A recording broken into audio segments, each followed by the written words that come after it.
Space, the final frontier. These are the voyages of the starship Enterprise. Its 5-year mission, to explore strange new worlds, to seek out new life and new civilization, to boldly go where no man has gone before. Greetings, salutations, and welcome to Retrek. I'm Captain Jim. With me, of course, Sir Admiral Elliot. Hi there, and welcome back. And Dr. Squee. Dragon! And no longer bearded dragon for the moment. Oh. This was getting silly. We're back after a little break to talk about Star Trek Prodigy, which has dropped all of Season 2 on Netflix in the UK and I believe worldwide as of the 1st of July. Yeah. So we were a bit worried at one point that we were never going to get to see this, but thankfully we have. And it's unique in that it's the first Star Trek show that has just dropped a whole season all at once. So we're all having... Go on. Sorry, mate. No, I was just going to say on that note, just please, anyone who's watching this, if you like the first series, if you haven't watched the first series, watch the hell out of it and watch the second series straight away. That really, I mean, certainly the way that I always call her Captain Janeway, Kate Mulgrew is, pimping out. She's going, it's like, look, we want to do more of this. Like, it sounds like it is open to doing more. So watch it, please, guys. That's brilliant. The plan, yeah. So we're all having sort of different viewing experiences of it because it's dropped. I imagine a lot of people have just done the whole thing all in one. I've been a little bit slower. It's been a busy week, so I've only really done the 2 episodes that we're talking about today. But what we will have is so far. 16. I know. I binged like hell partly because I was just so excited, partly because I do want to have a huge impact on drop day. So you guys have to get. Like, I know everyone wants to meet around because it's so good. We want more of it for longer, but please, everyone, watch every episode as quickly as possible. Then watch them 2 at a time as you're enjoying them with Retrek.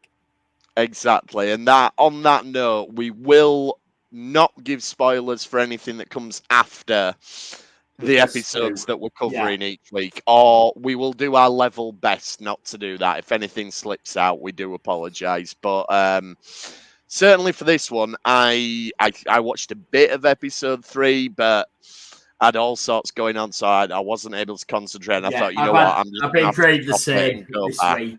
I'll say kudos to you guys. Like, I mean, honestly, this week at least, you're going to have an easier job because the amount of things I'll be going. But we won't talk about that because there's just so many cool. Like it again, I'm going to totally spoiler free. It's amazing, but it's how much they keep on just like. There's a thing here. There's a thing. There is every episode has got a huge, wonderful thing to it, and it's just top quality Star Trek. Like this is vastly becoming one of my favorite Star Treks, and I don't say that lightly. It's just so.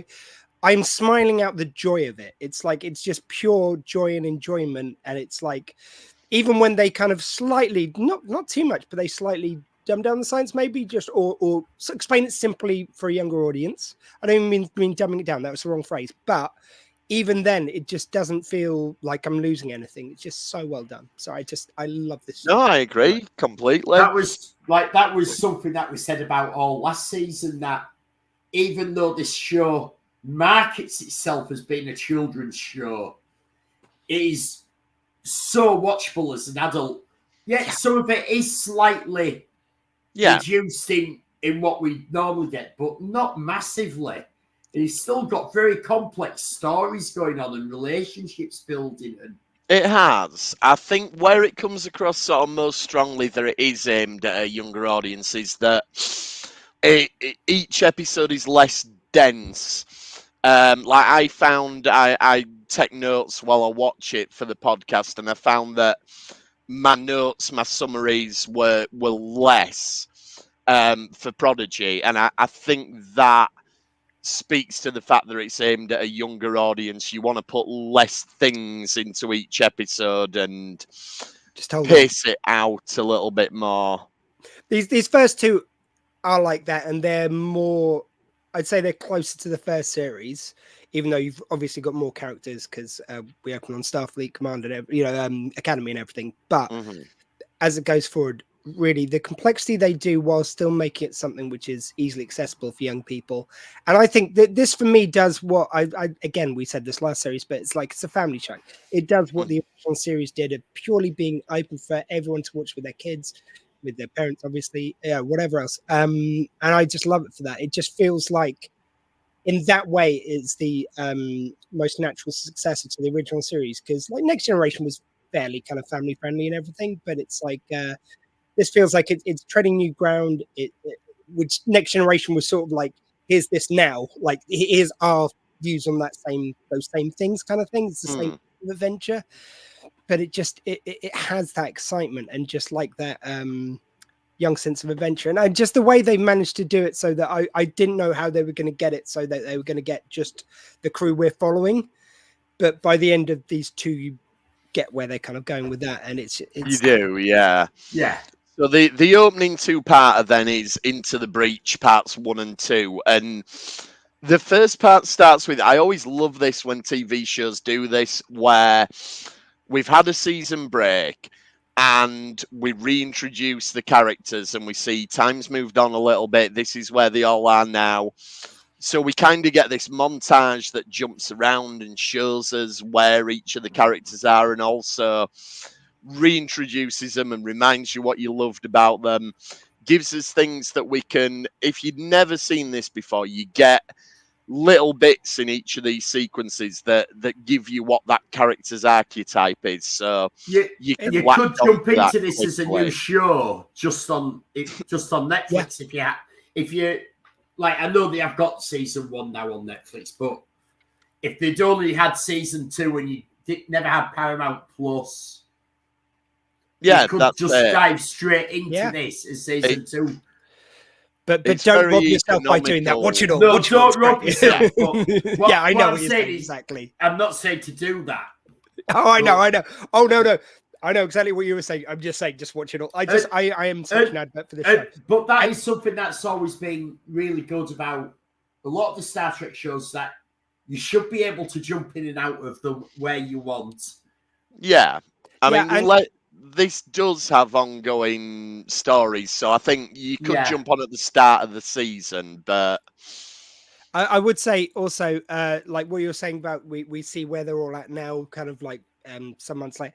It's basically the same as the opening to any second action movie, where it's like, okay, we need to call the Expendables back together, but where's Hawkcat? And it goes to wherever. Yeah. Like, I just pulled the name Hawkcat. Yeah, exactly. And it's lovely. That they do it in like that never gets old. Most, sorry, go on. Yeah, they do it in like the most classic way, which is basically them all getting a phone call. Yeah. So you do see that in action movies. You'll have them doing, I do this job now. Oh, wait a minute, the boss is ringing. You know. Won't it? What's that carrier pigeon coming towards me now with a note attached to it? It's like it goes back for any genre as well. So in the past you can have in the present, in the future. Here, it's just the message which calls you all together, and it's just, I mean, it's lovely, and I like the fact that it's like it does make sense that even though they aren't joining Starfleet, they are doing Starfleet training while they're waiting to join the Academy. That will make sense. It's only a little bit of a kind of like, the only thing which didn't quite square up totally, I think, is the fact that the end of last series, it sounded like they were going to go straight on a mission with Janeway, that they would just go and get the ship. Yeah. They've kind of fudged that a little bit, but I will excuse them that every day. Yeah. And it's like with the progenitor, the progeny child, Gwen, of course. Sorry, Gwen. With her, like, it kind of works for her though, because they sort of like implied that she's had months of training for first contact. So it kind of works that she would be like, she could have gone straight from that last scene we saw in the first series and gone straight to there. Yeah, I think there was a deleted scene at the end of season 1 where Janeway sort of introduced the Voyager A, and then she went, "Psych, you're all off to the Academy." yeah. Oh yeah, I forgot about that one. Yeah. Well, they're actually almost in pre-academy, aren't they? Because this is training to become a cadet. Yeah, this is sort Which of is getting very you much- basics. Which is very much what we saw Wesley Crusher doing in TNG. He was having to do exams to join the academy. Yeah. Yeah. Whereas this is more, it feels like in this like little bit further in the future, they've got even better. They've got, it's like, not only will we give you essays to and stuff, we will have a pre-academy, like no one gets left behind. Like their education system, Jesus. If Star Trek was on the ballot for tomorrow, then they'd get my vote straight. Well, obviously I would anyway, but like their education plans are second to none. Like they've got a pre-academy academy. Yeah. And Rock has worked out how to stop tribbles multiplying. That's our little vignette where we get reintroduced to Rock. Now, I do have concerns about this. Has anybody asked the tribbles if they want to stop multiplying? Well, we did see the trouble with Edwards. what was his name? Edwards. And the tribbles have been genetically manipulated already to reproduce. So they were never meant to be like that. So it's genetically, it's undoing the genetic manipulation issue. Oh, I never thought of that. That's good. And also, it means that I wonder if I want to listen to the dialogue from that and then listen to the Edwards dialogue and see if she basically said what he said in reverse. Like, I bet they did something sneaky like that because, of course, they would. And I have so much faith in these writers to do sort of stuff like that. Sentient beings. I would say we probably do. Tribble sentient beings. Well, actually, no, because it's actually put forward that they're genetically manipulated so there can be a tasty meat snack. Yeah. Oh, yeah. I mean, what are the things that they do in Measure of a Man? So, awareness. Do tribbles have an awareness? No, I think they're just. No, I mean, someone hid a bomb in one of them. I mean, they certainly multiply, they reproduce. We know they do that. I mean, like Elliot's point really solves everything because, like, if it's our responsibility or if it's Starfleet's responsibility that they were like that, it's them fixing it. It really isn't a bad thing. The only thing I would say is that also considering at the moment our kind of control of kind of overpopulated animals, just slaughtering them in mass, sometimes even when they're, anyway, we won't go into that, but that's our current plan. Like this is genetically, it's a kind of safety hazard because they have taken over worlds. Well, the whole point was that they were genetically modified, weren't they, to reproduce like that, and it was to help on with food shortages. I'm just throwing out there that also, even if that wasn't on the table, it's a health and safety thing, and I think that's a pretty tame way of just getting to reproduce a bit slower, maybe. It's probably partially to keep peace with the Klingons as well, because if the tribble population gets too big, they might launch another holy war on them. So, but I've never considered them sentient. I think that they're very do nothing really apart from eat and reproduce. They don't seem to have. From their inception, they're kind of pitched as pets, which are kind of like I think being sold on K7 was an allegory for, in America, they I think still sell dogs like puppies in malls, like they've got shops. So I think it's kind of that level. Yeah, but I wouldn't be happy with people genetically experimenting on dogs. Anyway, that opens up. We'll do the ethics of tribbles special.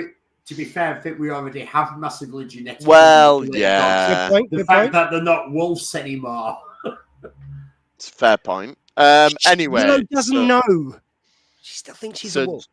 Janeway's summoned everybody, and they get met not by Janeway, but by the Doctor, who turns up. And I don't know if you noticed, but he's still referred to as the Doctor. So he obviously hasn't taken from when we see in Endgame the future, which this would be around that time. It's not quite as far on. I looked this up. This is 5 years after Voyager gets back. Right, but he obviously hasn't sort of decided on a name or anything because he's still the Doctor. He isn't Joe. This is true. I've kind of got a theory that whenever he's in the present, he's never going to get a name. I think it's always going to be something alluded to in a future time he gets. Yeah, I think they're probably. So. Okay, I'm going to be very careful because I don't want to give any spoilers away. But I don't think it doesn't feel like they're going to go that route with him in the present. And it'd be interesting to see how the kind of like dynamics of how he slots into the show, how much he's in the show, everything else. Which I know. But I'm hoping he's off to be in it quite a lot because it's a nice. I'm hoping we get Janeway still all the way through, but Janeway is now the Admiral Janeway in the show. She's not a hologram anymore, so she's a real life character. So it's nice to have that. We've lost the hologram, but we've got the real Janeway. But he's a hologram because we love hologram characters. Yeah, I like that idea. I do sort of love that when they're talking to him and he's kind of pitching himself. It's like, hey, I'm going to be your new hologram. They go, yeah, sure, that's going to be lovely, isn't it? And it's like, we don't care. You're not Janeway. You're not a real. We like hologram Janeway. I mean, I just think it's just. I love the fact that this is whereas it's hearts on its sleeve that it's its own show and it's definitely a new show and a new story, but it is also a soft sequel to Voyager at the same time. They do so much honor to Voyager, and that's just great. One thing I want to go on to before we go too much further, I love Jenkinpog's new hair. I love Jenkinpog trying to be like genteel and everything, and just his journey on that is just so much fun. And it's just how much the other guys are really getting into it, and obviously it shows Dull struggling with the academic side of it. Funny enough, they've had in the past with when they in Discovery tried to make Spock dyslexic, which really didn't work or go anywhere for my feelings.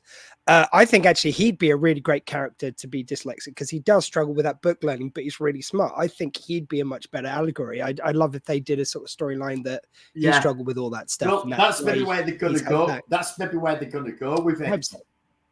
And that, I think all sorts of stories about learning and how people learn and learning styles. That would be good stuff to put in the show.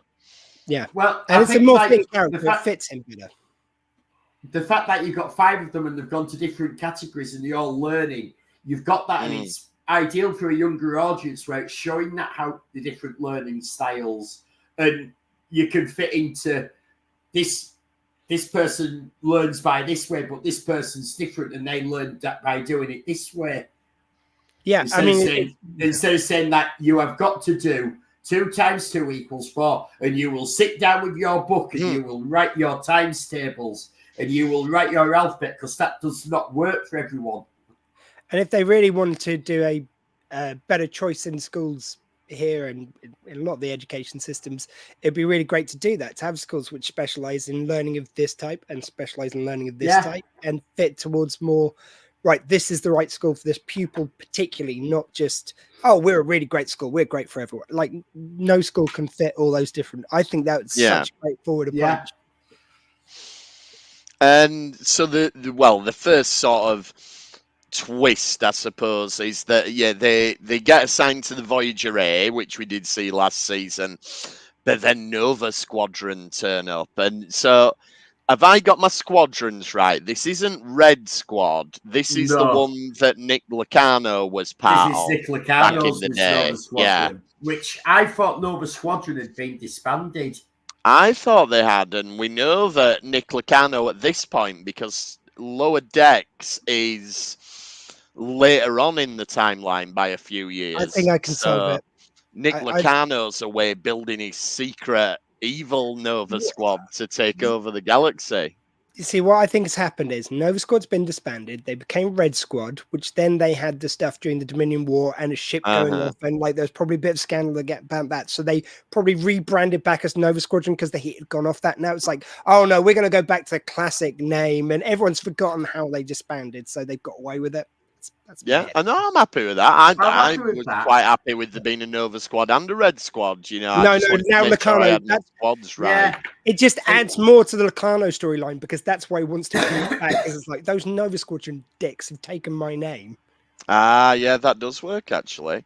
Yeah, it's one of those though that you'd think that after what's happened with these sort of top of the range squads and all that Starfleet might think, actually, maybe we shouldn't have these elite squads because these have got a track record of going off the rails and doing elite shit squads. That they shouldn't be doing. Elite squads are not a good idea, and linking all of your ships together are not a good idea. Those, if Starfleet had to troubleshoot, they would probably be the two things they should. Starfleet Academy should look at most closely, I think. Can I just read one of the comments from Jody, just because I think this is so harsh on tribbles? I think they're more like pests, like rats. I mean, they breed like pests, but they were always kind of like more like akin to a cute little tribbles. Yeah, I mean, I would rather have a tribble than a rat. I think you could probably say that the rat could be like a rodent. And let's be fair, I do know people who love having pet rats. So I know, but on press wise, and I don't know how Jody met quite that. nice, the rats actually to stroke. They've got that nice fur. I would just say reputationally, and I don't know how. No, maybe Jody did mean it more like that, but a lot of people see rats as them. I'd say more like the reputation that guinea pigs have seems like what they were going for more with the and guinea pigs are more fluffier. Yeah, they just do nothing and seem by most as cute as opposed to rats, which a lot of people have problems with. Not me personally. So, rat viewers, sorry. Then we get Dal doesn't like being assigned to study, and this sort of, because I suppose the thing is we kind of closed out the character arcs with them last season. We got Dal to a point where he's comfortable being the leader and the hero and everything. And so we don't necessarily walk that back, but we give him something new to struggle with, which is that because he's experienced that now, he's struggling to fit in a what he sees as kind of a reduced role now. Yeah. And he says himself like he's struggling with not being the hero kind of thing. Which you can see because he's just spent a year commanding a starship and making the calls and going on the missions, and now suddenly he's told, thanks for saving us all.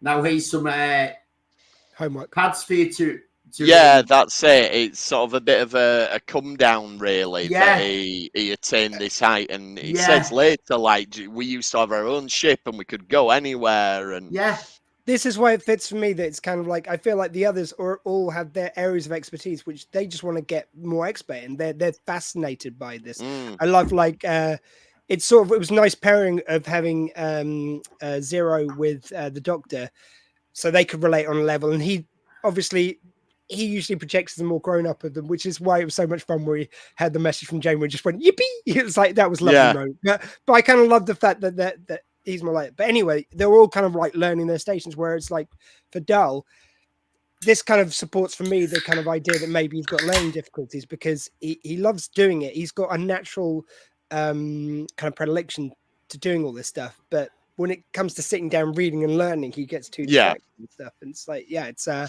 I thought it was really nice. And it just, like, how does one face having the biggest adventure, being the captain of a starship and then going back to school? Like, of course that's going to be jarring. Yeah, and it's an interesting way to position the character to let us. Also, if you look at all the others, they're all actually physically doing what they were doing anyway. Still, they're not just being given a load of pads to read. Like you've got, I can't remember all the names. Jenkum is there in engineering and he's around the warp core. You've got Murphy sent off. There's 23 holodecks that he can do his security training. And you've got one's gone off to medical and he's actually doing medical stuff. And that's it. There's nothing practical for Dal to do, and that's where he excels, is in the practical. Well, and it's funny because all those other areas, there's so much to learn. There is so much practical learning. Whereas being captain, when you're in that moment, there's probably less kind of practical stuff you're doing at the moment, other than you're marshalling people more. Yeah. Whereas all that involves learning everything about kind of like not only all the different protocols, but you've got to understand a little bit of every subject as well. So the book learning is just going to be horrific. Yeah, definitely. And then the story sort of kicks off really when we find the Doctor being a bit sneaky with this reference to Shuttle Bay 3, and it's like, wait a minute. Now, has the Doctor deliberately done this? I wondered that. One of the things, because I thought when he goes, "Oh, I've got a glitch why I've said it," and it's like, no. Now, as the episode goes on, there's Janeway denying to that alien entity that we see come up that they've got a ship and all that. And I wonder if she's put them in a position, knowing what Dal's like, that they will take the ship and go through when they're... Oh, you see, I slightly nuanced, but kind of the same area. So basically, the Doctor, I just think, is a blowhard. He is the one who will accidentally say something. It's just like a flaw in his program because of the original ego, which he's based on. Yeah. But with things like Janeway, it's like, yeah, I mean, like, why else would she call them onto the ship? I don't think she intended them to go off in the way they did. I think it was so that if the mission got scuppered and they need to cause reliability, and maybe, yeah, get them going off, probably with some adults was the idea. And she covers that they're still there. Like, if you look at it, and it plays to they've gone early because, like, I'm jumping forward, but they discovered the ship and something's going on. Mm-hmm. And then Janeway discovers that they discovered about the ship. So she calls them and talks to them and explains it. And they're going to hold back. And then they're just chatting and Nova Squad overhears them. And suddenly they've got to race down there to hide it. Yeah. And the launch early. And it's almost like, yeah, has Janeway put them in that position to discover it so she can control them? That when Starfleet's saying, no, you can't go ahead with the mission. Perhaps. That she's just going to let them do it. I wouldn't go that far that she would purposefully have them discovered by accident. For my mind, she won't. She has no. You've done your theory. Let me have my theory, and then we'll discuss further. We will. Okay, no, calm down. I'm not saying your theory was bullshit or anything. It was good. I think her plan was to have them there because, like, otherwise it makes no sense for her to call them out there when the mission is going. We agree on that. Like, there's no reason for her to call them out that moment, which is the worst possible moment when she's going to be too busy for them. For my mind, I thought it was more kind of the case of that she wanted to sort of like get the mission ready, hopefully do it without too much involvement from them, but she got them as her ace in the hold. If the mission gets cancelled, to send them with some adults to go and do it while she, makes like they're still there and they're obeying orders. No, Janeway has a history of abuse to younger members of the crew. Okay. Oh, come on, he was an adult, though, in all fairness. I'm just saying. He was an ensign when he joined, straight out of the academy. Yeah, he was at least in his 20s. But she kept him as an ensign so she could bully him for 7 years. So is this what's going to happen to Dal? He's never going to be promoted. That's it. He's a cadet now. He's a cadet now. He's under Janeway's wing. You see, again, I'm going to go against you because I think she genuinely. They were family friends, so maybe she was very protective of Kim. But I think it was personal against him. I think she likes Dal, and so he's going to get promotions and stuff. But yeah. So I think it was just for some reason, like Kim on the first day made her a bad coffee or something. So she's like, "Fuck you! You are never getting above ensign." That's it. They brought her a cup of tea when she said, "Get me a cuppa." I could send him off the ship, but that would be too kind for this insult. We're spilling over into the second episode then, now that they've discovered the Infinity. And this is where we take a bit of a break and we go back to Gwyn, who's off doing her own story. Can we just cover, there's one important plot point you missed. Oh, sorry. Obviously, Murph's drool, which I think we have to cover. Not only do I love it when Jenkinpog, all I can think of when he starts going is like, "Oh my God, there's a secret ship. Look at all the cool stuff." And like, I'm thinking, shut the fuck up. And then you get a bit loud. Saying it's like, yeah, are we trying to get caught? And then there's the drool string from Murph. Although, I've got to say, like, again, it's one of the things where I was almost kind of getting fixated on that. I'm going, no, it's a fun family show, let it go. But it was like when the drool string dropped, not only would I look at it and go, that's the same color as Murph, that's a coincidence. Like, what leads from here that looks exactly like his drool? And secondly, he looks down that and goes, oh, I must get someone to repair it. He doesn't go, He doesn't look up. He looks up. This is another reason why I think it's almost being manipulated into discovering the ship and all that. You think he's in on it? I don't think that. Yeah, no, I think. I honestly think Janeway's got her inner circle. Her inner circle are all in on it.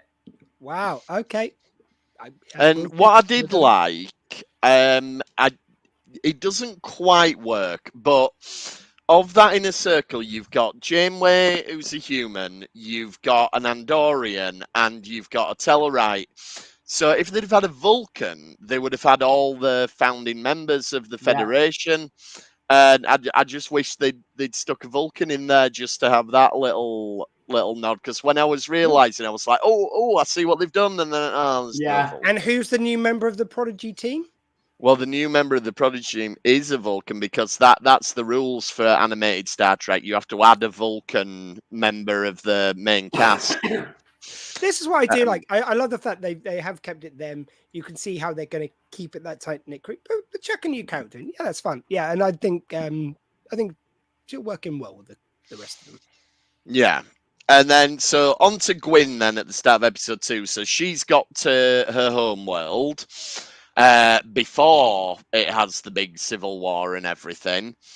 And it doesn't go too well. It gets a bit dicey, and she has to do a big dramatic escape, which is pretty cool. Can we talk about the strategy here? Because I get that they want her to be the ambassador to them, but no message head, nothing and they beam her right into the middle of the population. Yeah. It's a very weird way of doing it, I've got to say. Yeah, it's a very weird way of doing the first contact of a species that, have had a major civil war due to a bad first contact. First contact that goes wrong. And have set out, due to this first contact, and it's all timey-wimey, which we know as well, to destroy the Federation, because they've been found to be the root cause of the... And they don't keep track. They don't keep track if they're going to send her down on the fact that, has anyone else gone there yet? Like there was this other person who was out there who, could pour some poison in the well. And she's also been trained for... Sorry, go on. I was just going to add, she's also, what I've had got from that first little bit was that she'd been extensively trained on first contact. They even make a Picard, they make 2 Picard kind of references in here, which are very fun.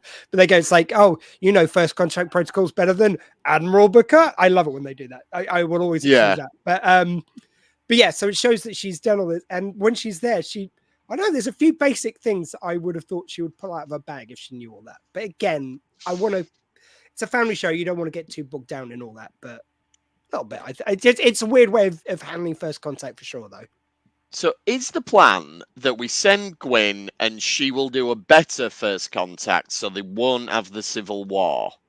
I think it's the idea is she will be a better ambassador. She can even explain in time what happened, I think is the idea. Yeah. But if the Federation go in because they know they caused the war, there's that risk that it might go down the same way. But if we make the first contact better, we're going to mess up what happens in the future, which means the Protostar doesn't... They had that moment in the episode. Haven't you read Technical Dynamics? Well, the problem is I have, and we're changing how we do time travel in Star Trek. Like really? Star Trek was always... Star Trek was always that there was one unified timeline, and if you went back and changed something, it created an alternate timeline unless you then put it back to normal. Whereas we now seem to be doing the Avengers Endgame style, which is it creates all these multiple universes. And one of the big plot points that is coming up that's going to be discussed is, well, we can't go forward through the wormhole until Chakotay's left because it'll knacker the timeline. But we're already going to be knackering that timeline if we fix the first contact anyway. So that what we're doing in the present will stop that timeline in the future. Okay. Sorry, I've got away in here. Right. They do cover it in the episode. So, again, it's another pared down explanation because it is a kid/family show. So it's like, I missed it. So enlighten me. Oh, she says on the link to Dal, she says, that because he goes, oh, explain to me like I'm a Dal, and she goes, that thing which happened like with the future happened to us in our past, and I'm trying to create a new future. Very, very pared down. Now they should know the way to explain different realities we've all watched Back to the Future 2. You get a chalkboard and you do 2 lines. That's the way you Yeah, explain but that. I've I'm just sorry, done that on my tissue box now, and it don't work. Well, I would like to review your tissue box at a later date where we can fully go through it. But what I would say is there is some stuff, and again, no, I'm not going into spoilers, but there is some. They talk about time travel. I don't think that's a spoiler because they're already talking about it. But some of the stuff they bring up is really interesting. That's all. Right, I will put a pin in that for now then.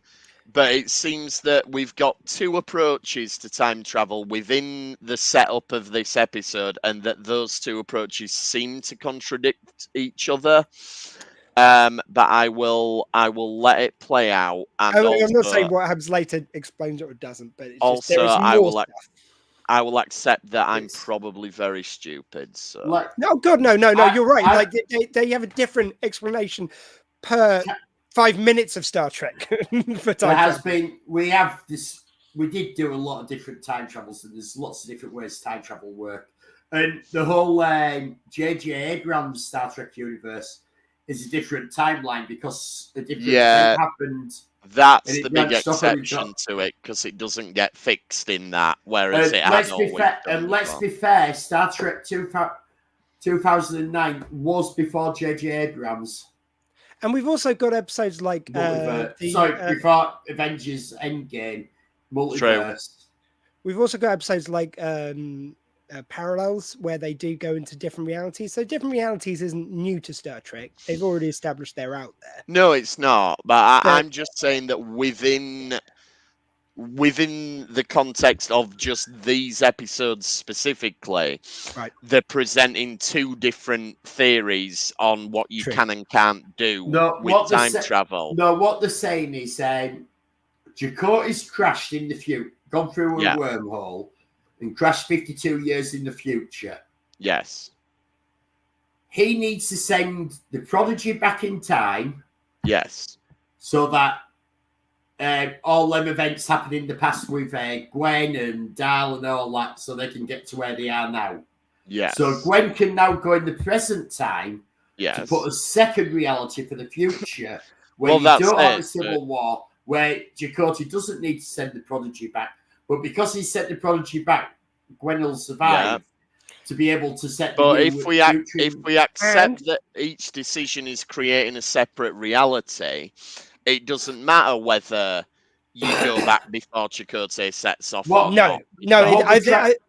I think it does, because I'm just going to add to this. You've got the wormhole, which is currently open, which, as we've had with, what was I going to compare it to? There's the temporal wake in First Contact, the movie. They got, while that's still open, they're still able to go to that timeline before the wake closes. I'm going to guess the wormhole would work in a similar way, that as long as that's open, that goes from their present to that particular future. Okay. And maybe when that closes, there's something different, but at the moment, that is specifically a corridor to that time. So if they change something in the moment in the present, they can still get to that future. Right. Rescue Chakotay, get back, and everything's copacetic. If we say Chakotay's in future A, we'll call it future A. Yes. There is a wormhole in the present, which we will call X. Yeah. Yep. So X leads to A, which is future with A. The wormhole.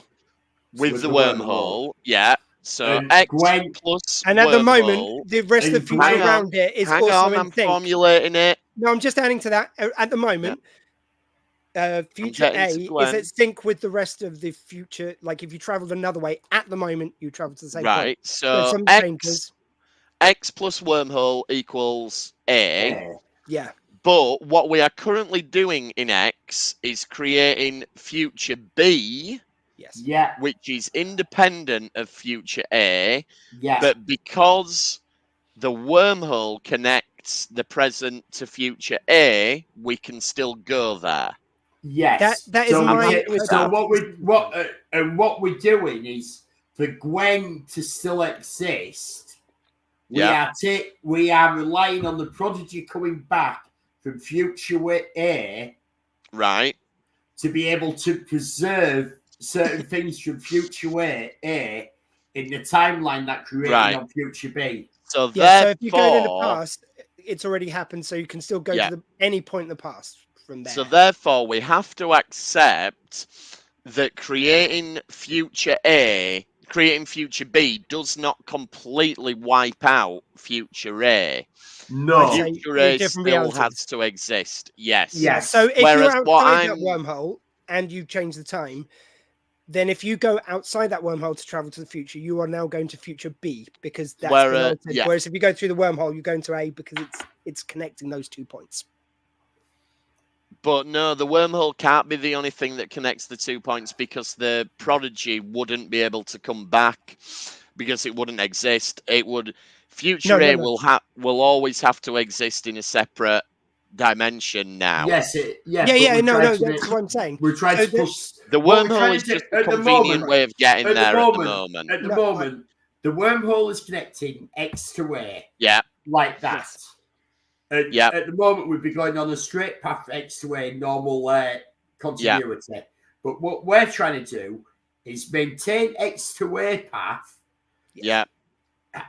And a new path B. Yeah. And stop path A on that line. Yeah. So it'll only exist on that line. That's what I'm saying, though, is it does have to create two branching timelines I agree. that There's exist independently of each other. Otherwise...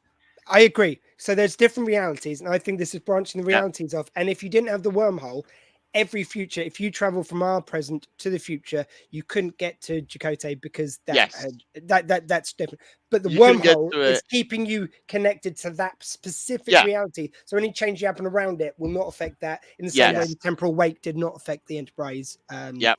Okay, I'm happy with that now. I've got it written down. I'm going to go with that next time.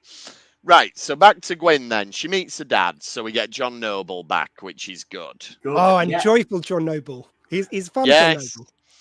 It's great. I love it. I love it. And I love the fact that she isn't telling him everything, but she seems to be being pretty earnest with. Like, I don't. And again, I'm talking as if I haven't seen the rest of the episode. So this is my thoughts as I watched it. Was I really hope she's just honest and straightforward with him. Because there's always that thing of like they lie and then the person finds out they're lying and that makes them evil because they were lied to. And it's like, I really want to just be like, maybe not tell him all it straight away. That's fair enough. But I want her to be honest with him because we usually go down the other line. So you don't want it to create artificial drama out of that. What she says to him creates what makes him the evil person. I don't like so we don't want her in a causality loop.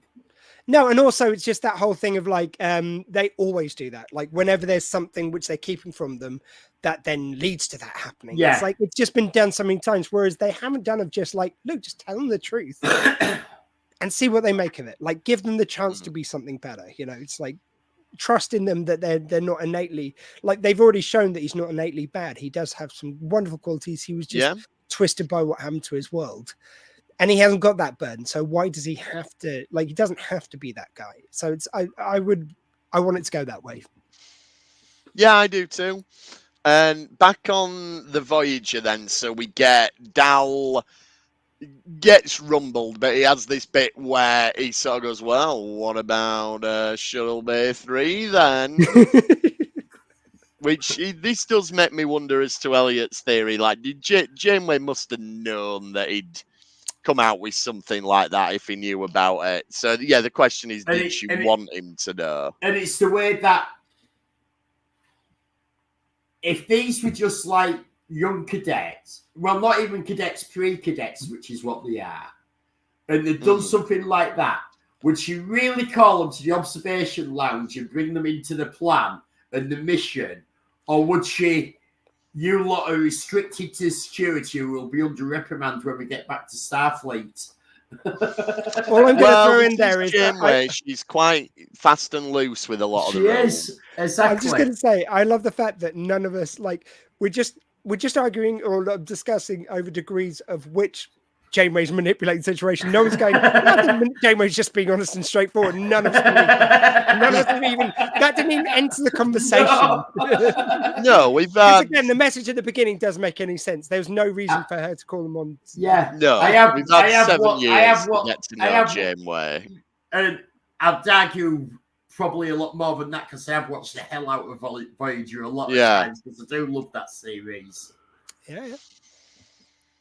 Speaking of Voyager, then, they find the footage of Chakotay, and Rock does a brilliant sort of gasp when that's revealed, like, which I thought was really good fun. By the way, you mentioned Voyager. Have we actually talked about the new ship? Really? Because it's like, I love the fact that it goes to the classic look of your Voyager, and it brings all the best kind of elements of the new ships they're playing with. It looks more real than the original. It's got elements. The original like always looked a bit too Enterprise pretty and a bit too rounded and everything. This just looks done right, to be honest with you. It's it looks good. Yeah, it's a pretty ship. Just wanted to I like it. I did notice it go to warp to see if it's the cells move. I believe it looks like more. I thought it looked like more traditional nacelles, but because we've done it because we've supposedly done away with needing to do that. Voyager was an experimental ship.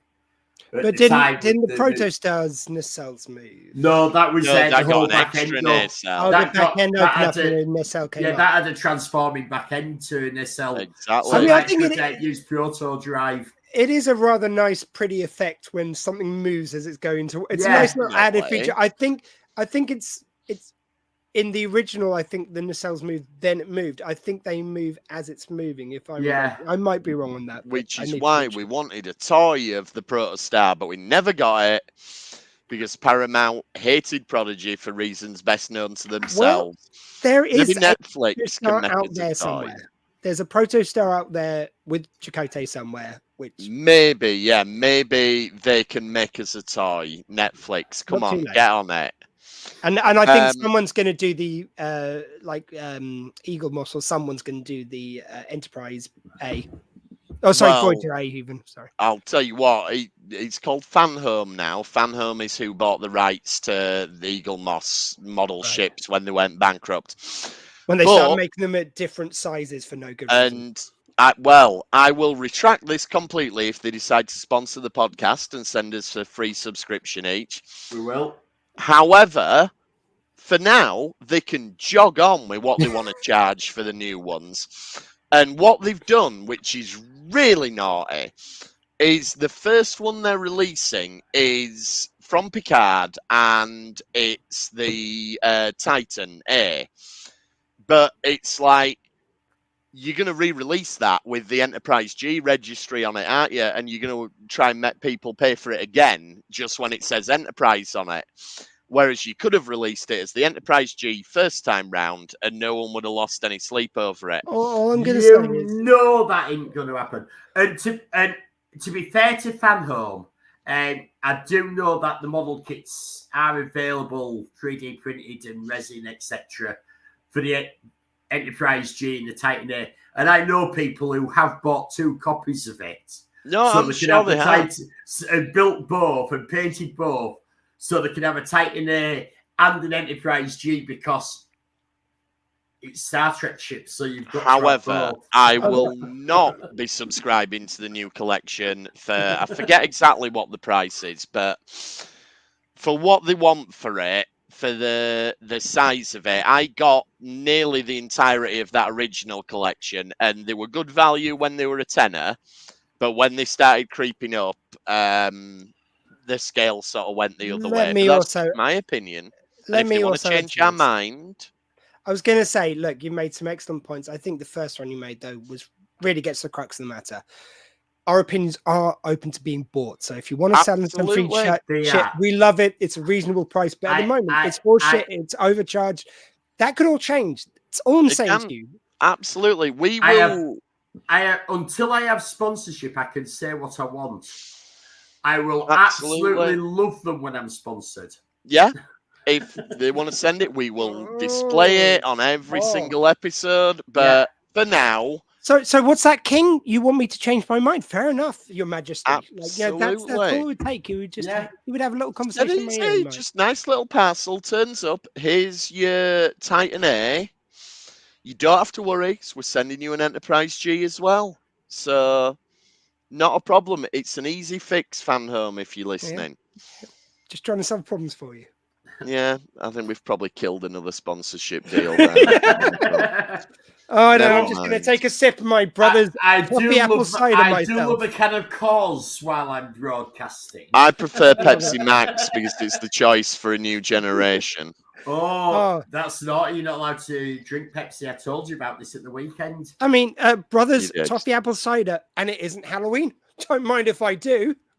Well, I'm just really upset by this conversation, so I'm just going to get out my Kleenex and wipe my tears away. Well, I'm just feeling very spry for this conversation because I've taken my Aldi own brand Energize Effervescence tablets, tropical flavor, and it turns my pee a wonderful yellow. Let me just take a note of what that's called using this wonderful Bic. Anyway, enough of that. So the point I was going to make before we got sidetracked with sponsorship is that, as anyone who listens regularly knows, Chakotay is not my favourite character. No. You two love him, don't you? To be fair, with what he came out with last year, how he was, and there was a massive backlash against him personally as an actor.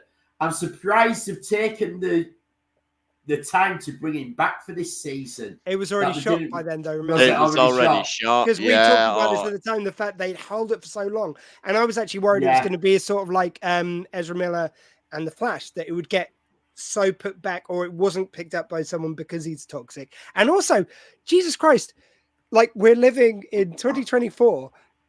And this is I think of Mexican heritage. He's from California originally, Rob Beltram.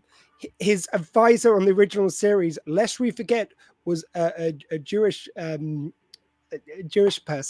And it's like nothing works for Native American with this. And we've still got, like, I'm really, there is a sort of, there seems to be something with legacy characters where they do something. Yeah, you can't walk it back now. Yeah. But I don't know. Maybe the day is coming where we don't do. I don't know what the future looks like. Maybe. I mean, the choice would have been just don't put Chakotay in it if you want to avoid. It seems like a good. I mean, you could put back anyone else. That would be one of my general rules. Is just don't put Chakotay in things. Like, let's be fair.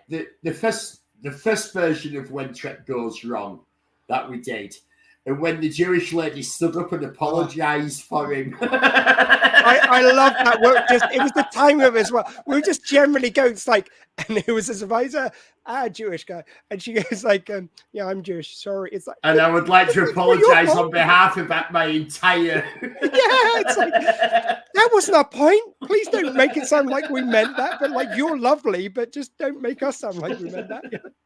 No, she was great. But yeah, I mean, it is such a weird choice. You've got an actor which we found out later was toxic, but I don't know if there was anything before that. And there's a character which has got some issues, let's just say that. And you have all the other characters to choose from. I don't know. It's an interesting choice. They obviously want to do the Chakotay Janeway relationship. They're going to do something with that relationship, whether they're going to sort of rekindle the possible romance that was there, or I happen to know a monkey that will have something to say about that. The monkey may get involved. You never know. And then Paris comes in with the lizard children after ceremony after all these years. Could be a mess. So I will overlook it because I'm really enjoying Prodigy, but anyone but Chakotay, I don't care. Leave him in the future. Just he's lost a ship. Sod him. I just don't like the man. He actually makes a promise in this episode that I want him held to, that he's not coming back from this mission. That would be good. Anyway, that's my biggest issue. You've gone into a Ferengi print. You promised that. Now you've got to you said really you testing. You're back, so we've got to euthanize you right now. I'm sorry. It's testing my love of Star Trek as a concept, because like you want to structure a whole 20 episode season around the one character out of all Star Trek that I dislike the most. And you know, it like, can you imagine we went to see the reissue of Star Trek 3, The Search for Spock. I'm down with that. Let's search for Spock. I hope you find him. The search for Chakotay. You know the best part about when we went to see The Search for Spock? It ended on a cliffhanger that lets us hope that there's going to be a sequel. It does. Yes. Yeah. Sequel! I think they're going to make another one after Search for Spock, though. I think they'll go a bit left field with it. I think they might get all eco-friendly and maybe do something about saving the whales. We'll find out. Send them back to present-day Earth if you can do that. That's why we have Cetaceous Ops. It is, and I'm glad we get to see that. It feels like almost becoming a running joke now that we only get to see it in animation. I was thinking about this because it's definitely a whale this time that we see. It's a whale, yeah. And I was thinking, like, hold on, these were discovered as being a really intelligent species in Star Trek 4. Yeah, true. And then suddenly we have Cetaceous Ops by the time we get to Picard's era in much bigger starships. And they've obviously realised, and yeah, this is a good idea, having these the guys whales on board. have helped them, yeah. Sorry. No, there's nothing I can say. That whale must either be one of either George or Gracie or one of their immediate descendants, because we know that they were the only whales. Oh, and they brought back two of them, so they're basically encouraging interspecies, inbreeding. I don't think whales care too much. No, I don't think. I don't know. By this stage, they're super intelligent, probably. I don't know. No, they're always super intelligent. Well, that's it. We're talking to them. Edward will have genetically modified them so they can breed more. There you go, yeah, genetically modified. Actually, maybe if you came to the future, they can genetically breed some along with the natural population. Yeah, let's have one where they have to save the dodo. Anyway, so all of this culminates in the classic Prodigy crew, minus Rock, who's too much of a goody two-shoes, and minus Gwyn, who's having her own adventure. But they all end up on this experimental shuttle through the wormhole, and sort of like Nova Squad, and a member of Nova Squad. And like you sort of hinted, Squee, earlier on, like I really enjoyed this because it's like 2 episodes, and it's got us back to the dynamic, albeit it's a little bit different. Not quite the dynamic, but we're very close to it. Yeah, we found a way of getting these characters on a mission together, and I like that. I like that we're back in a comfortable space with that. Again, I don't. This is spoilers in any way, but it's like they just do such a canny job of keeping it basically that mini crew, but expanding out the world as well. It's so nicely done. They are. Oh God, what are the guys who wrote this? It was like a couple of guys, isn't it? Like certainly 2 people with the same surname. But anyway, those guys, I've got to hand them how tightly they've scripted this, how tightly it's done. Much the same as Low Decks, same thing. It's kind of like all the episodes are so tightly wound with so many things going on, but it never feels over busy. And they just know the tone to get. I mean, the only thing which I did think when I saw the new uniforms from the Academy is like, one series in, and you're trying to get people to buy another cosplay already. I mean, geez, all right, maybe give us a couple of series. And I'm not being funny. This is Star Trek. At what point are you actually surprised at that now? It's the rate. It's like with Doctor Who. There were different console rooms or different versions of the console rooms over the years. However, now it's like every other series you get a new console room. Every other series, or every series in this case, you get a new uniform. That's dialed up quite a bit. Like an original series, it's all the way through. Next Generation all the way through, and then the other ones they changed a bit. Yeah, Strange New Worlds has managed it, haven't they, as well? Strange New Worlds has been the same so far. It hasn't, because they did the future one and they had the version of the movies, but the Strange New World version of the movie uniforms. True. Oh yeah, they snuck one in. So they managed to get a second. I don't. You see, I'll even give them guest uniforms, like which crop up, fine. That happens throughout the course of a series. If you want to do time travel, fine. And maybe having little tweaks on it. It's ostensibly the movie ones, a little bit of a different cut. Fine, don't mind that. But it's this is a new main uniform already. It's like, I used to love when I had and to be fair, we only got the actual uniforms towards the end of season 1. We didn't. Yeah, and I suppose Next Generation did change it subtly because Next Generation was a one piece. Sorry, they weren't the same. Yeah, TNG. That had to be done, didn't it? Because of the back problems. Yeah, and then they recut it though. They got rid of the braid as well. Yeah. So if it was 2-piece to 1-piece, I'd say that's basically the same uniform. But we're removing the braid.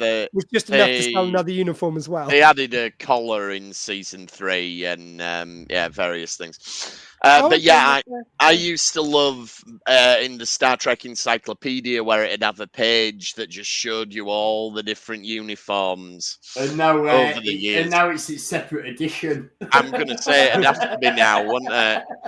Because the latest edition of the Star Trek Encyclopedia covered up to Star Trek Into Darkness. So everything from Discovery onwards is not in the physical book. The uniform book is now in 3 editions. Yeah, it's on Memory Alpha, obviously, but it's not in parts. the physical copy. So I think we're about due for a new edition of that. Get through 6 uniforms, didn't it? In fact, in the 50 episodes, a lot.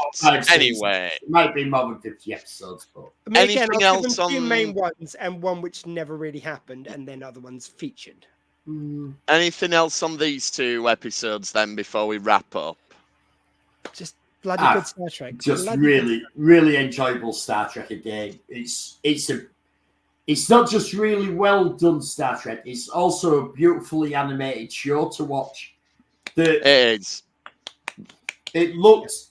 It's not just good writing. It looks nice to watch it, and that makes a difference. Do you know what? If anything, I think they the thing they probably do least good, which is still okay, is when they've got humans, mainly male humans. I've noticed looked a bit more wooden somehow. Janeway got loads of animation to her, whereas the male characters are a bit more like that. That I would like a little tweak on if they're getting feedback. But I fucking love the animation. I think it looks great. There's some bits which look photorealistic, which they bounce fantastical. And it just always looks so sweet. And I would add just quickly on one of the earlier scenes, Zero at the beginning when he's on the park bench watching that young couple. It's kind of nice, but a little bit creepy. I was waiting for one of them to look over and go, "What the fuck's the Medusan doing, eyeing us up while we're trying to snog here?" The scene I like at the beginning is when you've got Dal and he's watching all the ships going over him, and he looks up and he goes, "I went faster." Yeah. So we'll leave it there for this week. Then next week we'll be back with the next 2 episodes, episode 3 and episode 4 for those who can count. In the meantime, you're going to bust out the names. I was going to be impressed then. They are actually listed on Netflix as just episode 1, episode 2, episode 3. Yeah, you have to actually watch them to pick up what the names are. Yeah. In the meantime, you can get in touch with us. We're at RetrekPod. We're retrekpod@gmail.com. We're on all the socials, including Retrek Model Studios on YouTube. I'm still working on the Gundam. Not sure if I'll get a video out this week. I might try because we have a side project on tomorrow. What's do, indeed.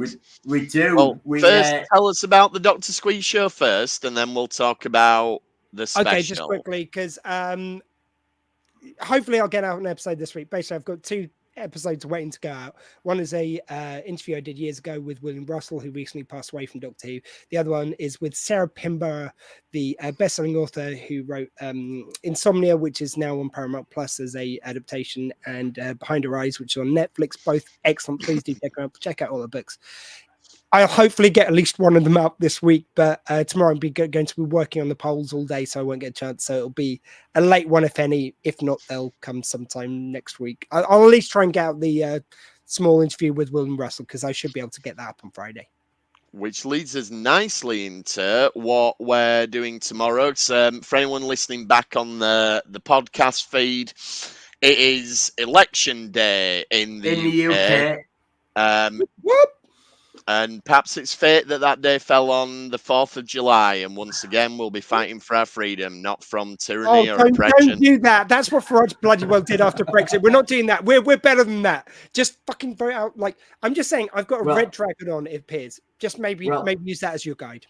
I've launched a new channel for a one-off special, and we are doing Tories crying in a sports hall. Because we're being very tight-lipped on where we fall on the political spectrum. Actually, to be fair, I think anybody who listens to our podcast has probably gathered where we fall on the political Anyone who's ever spectrum. talking to any of us will know what we think politically. So, from 9 o'clock tomorrow night, we're going to be live streaming. We're going to be drinking. We're going to be celebrating. And anyone who knows us, who has our phone numbers, has us on Messenger, you're quite welcome to drop us a messenger. We'll send you a link. You can come join us on the show. Come and join us on the feed.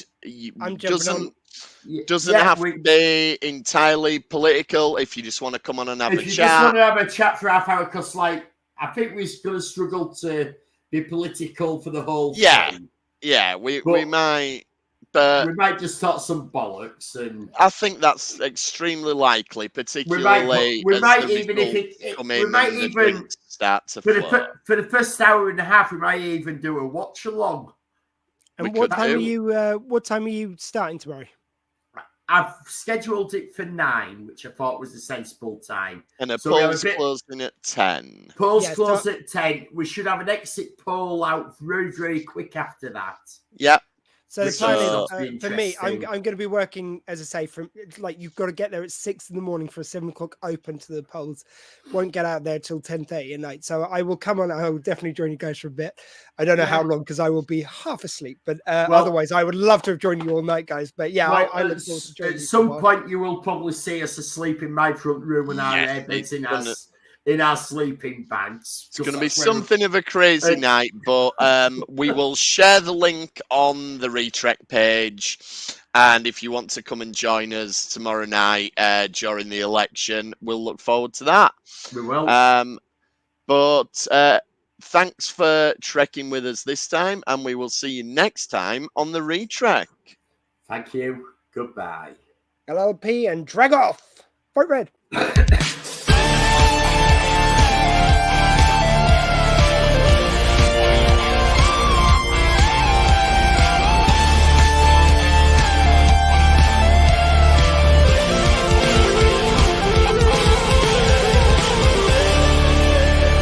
Fascinating. Fuck the Tories. And I just want to engage. I meant engage. Address this comment. Chakotay rules. Well, if he ruled that much, you'd spell his name right. Oh, mic drop.